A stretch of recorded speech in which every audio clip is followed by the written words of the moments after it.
जीवन में ईश्वर की आवाज। प्रभु मेरा चरवाहा है, मुझे किसी बात की कमी नहीं।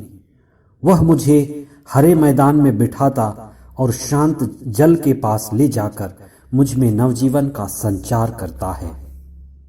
भला ईश्वर का प्रतीक भला चरवाहा है। भले ईश्वर को संसार ने ईसा मसीह में देखा।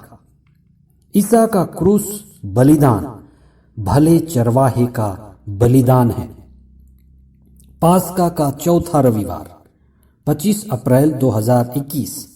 पहला पाठ प्रेरित चरित अध्याय 4 पद संख्याएं 8 से 12 तक।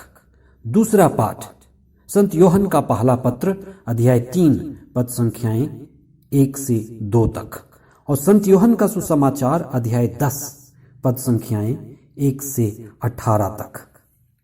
सुसमाचार का मुख्य अंश। भला चरवाहा मैं हूं, जिस तरह पिता मुझे जानता है और मैं पिता को जानता हूं, उसी तरह मैं अपनी भेड़ों को जानता हूं और मेरी भेड़ें मुझे जानती हैं। मैं भेड़ों के लिए अपना जीवन अर्पित करता हूं। मेरी और भी भेड़ें हैं जो इस भेड़शाला की नहीं हैं, मुझे उन्हें भी ले आना है। धर्मशास्त्र बाइबल हमारे लिए एक बहुत ही प्रभावशाली प्रतीक भेड़ का झुंड और भला चरवाहा प्रस्तुत करती है कि सारा संसार एक भेड़शाला है। हम जिस भी समाज और समुदाय में रहते हैं वह भेड़ों की झुंड की तरह है। आपने ध्यान दिया होगा कि भेड़ अक्सर भीड़ में होते हैं और भीड़ में ही एक दूसरे से चिपक कर चलते हैं। उनकी आंखें लगभग उनके कानों से ढकी होती हैं। वे दूर नहीं देखती हैं। वे पीछे पीछे चलने वाली जंतु हैं। ये ज्यादा देखा देखी चलती और देखा देखी करती हैं। इनमें चेतना की कमी होती है। इनको लगभग हर समय चरवाहे की आवाज और नेतृत्व की जरूरत होती है। चेतना और आध्यात्मिक अगुवाई के अभाव में हमारा समाज और हमारे संसार की हालत भी भेड़ों की तरह दयनीय है। अच्छे मार्गदर्शन और आदर्श नेतृत्व के अभाव में हमारा समाज भी आज भटक रहा है। जैसे नबी इसायास ने अपने ग्रंथ अध्याय 53 पद संख्या 6 में लिखा है, हम सब अपना अपना रास्ता पकड़कर भेड़ों की तरह भटक रहे थे।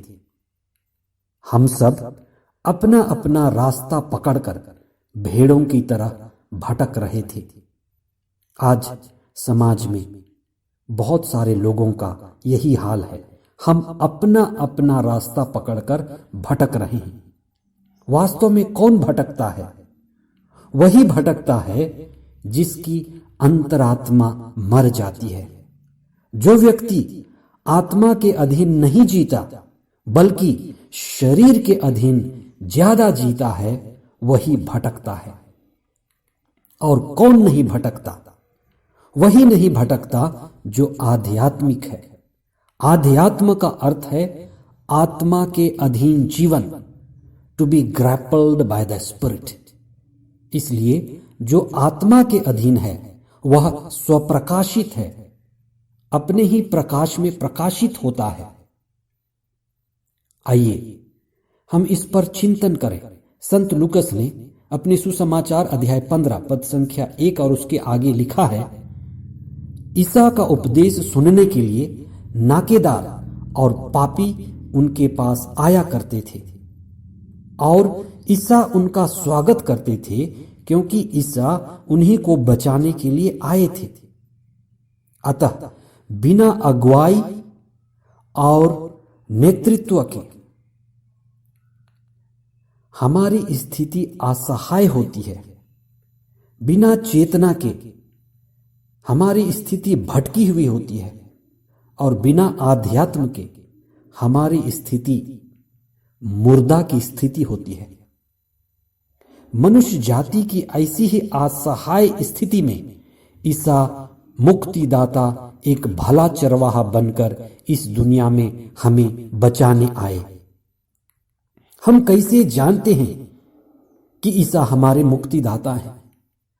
संत पेतरुस अपने पहले पत्र अध्याय 1 पद संख्या 18 में लिखते हैं, आपका उद्धार यानी आपकी मुक्ति मसीह के मूल्यवान रक्त की कीमत पर हुआ है।